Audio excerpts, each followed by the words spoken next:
ওমরে ফারুক সালাত শুরু করলেন, ফজরের সালাত, আল্লাহু আকবার।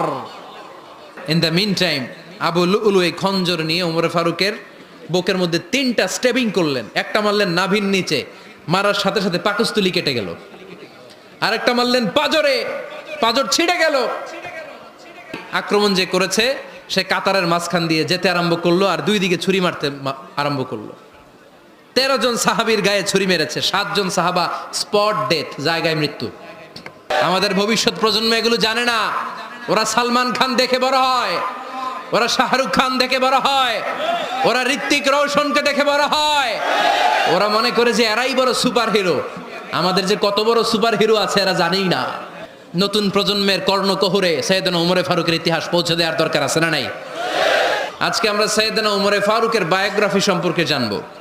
ওমরে ফারুক রাদিয়াল্লাহু তাআলা আনহু, the superhero of this উম্মাহ। এই উম্মার সুপার হিরো তিনি, ঠিক কিনা? ওনার মুখের আগে লাঠি চলতো বেশি। সুবহানাল্লাহ পড়বেন না? মাঝে মাঝে লাঠি চালানোরও দরকার আছে না নাই?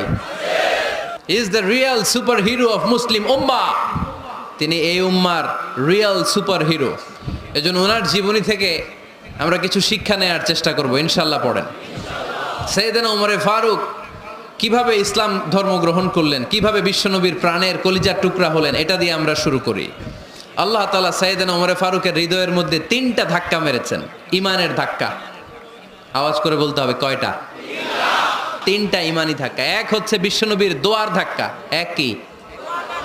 দোয়ার ধাক্কা। 2 হচ্ছে সূরা হাক্কা দিয়ে দিয়েছেন আল্লাহ এক ধাক্কা, সুবহানাল্লাহ পড়বেন না? 3 হচ্ছে সূরাতু তাহা দিয়ে আল্লাহ দিয়েছেন আরেকটা ধাক্কা।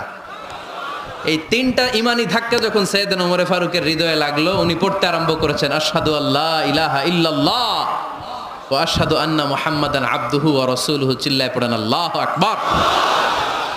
বিশ্বনবী মক্কায় বসে বসে তাহাজ্জুদের সালাত পড়ে আল্লাহর কাছে দোয়া করলেন, আল্লাহুম্মা আইজ্জাল ইসলাম বিআহাব্বির রাজুলাইনি ইলাইক। ও আল্লাহ, 2 জন লোকের নাম বলবো, 2 জনের দরকার নেই।